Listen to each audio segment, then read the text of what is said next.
We don't even use the word neutrality because we're not neutral when it comes to Gaza or the atrocities. Perdana Menteri Malaysia, Anwar Ibrahim, melontarkan kritik keras terhadap respons negara-negara Barat terkait perang antara Amerika Serikat, Israel, dan Iran. Dalam sela-sela KTT Rusia-ASEAN di Kazan, Anwar menilai dunia Barat menunjukkan standar ganda dengan mengkritik respons Iran, namun tetap diam terhadap serangan yang ditujukan kepada Teheran. Anwar juga memuji Vladimir Putin dan Xi Jinping yang menurutnya konsisten menyerukan perdamaian dan mengecam agresi terhadap Iran. Ia menegaskan Malaysia mengambil posisi tegas menolak serangan awal yang dilakukan Israel terhadap Iran. Selain isu Timur Tengah, Anwar menyatakan Malaysia ingin memperluas kerjasama dengan Rusia di bidang kecerdasan buatan, keamanan siber, pertanian modern, hingga teknologi digital. Ia juga menegaskan keinginan Malaysia untuk memainkan peran yang lebih aktif dalam kelompok Brics. I think we should benefit from the experience and work with them. So that is why we continue with this ASEAN-Russia dialogue and cooperation, with the intention to enhance the collaboration further. How do you then condone position taken by a country like Israel and then backed by the United States to attack another independent nation or country? And the repercussions is spread all over the Gulf and now the international community. I'm not talking about the hardship, the economic hardships because of the war. I'm talking about the core principle.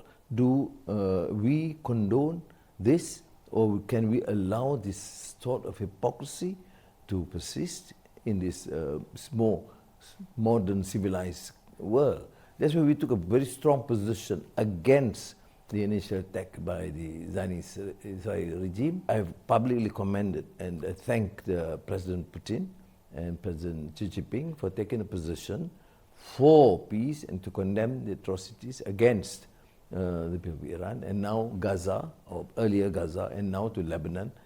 And the hypocrisy of many of these countries in the West is so startling that, and it is really unfortunate that the world keep rather silent on this. Even on decision like when Iran went ahead in their response and inflicted some issues, problems for the neighboring countries. Fair to comment, fair to criticize, fair to appeal to Iran.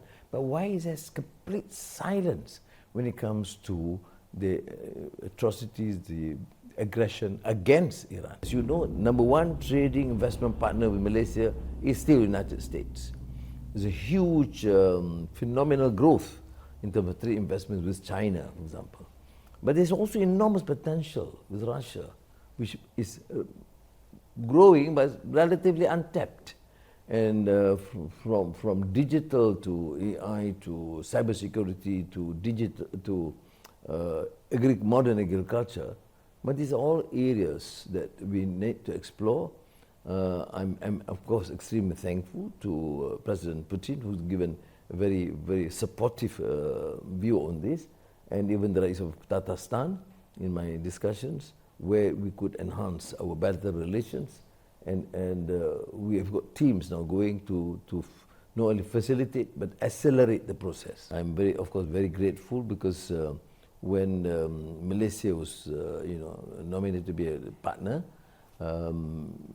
this was actually moved by President Putin himself and supported by President Xi Jinping, and so I think it's a good sign that at that time Ethiopia and India all endorsed that. So I think there was this general consensus that Malaysia should be more active in Brics. In order to cement that sort of formidable relationship between countries and societies, of course trade, investments, but it's also in the field of culture, the arts and humanities, also exchanging students, youth, getting civil society to collaborate further, research in various fields, but the literature, the arts is important, particularly Russia. Despite all this crave for new technology and advance in science and space, Russia has a strong foundation in terms of literature.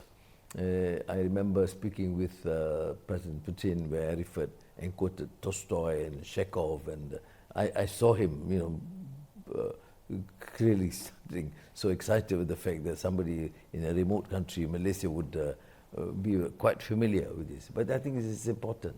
Today, I referred to Abdullah Tukai, who was one of the great giant poet from Kazakhstan. And I think, Tatarstan, I'm sorry.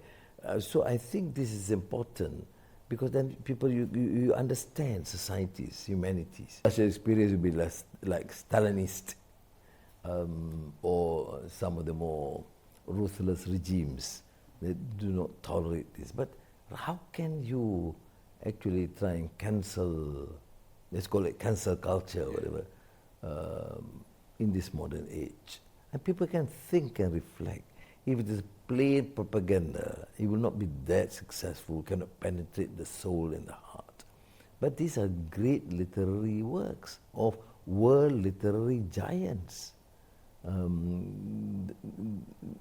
me, certainly unique. You can read and reread the classics and it's still powerful. Jelajahi cara baru mendapatkan informasi. Download MetroTV Extend sekarang.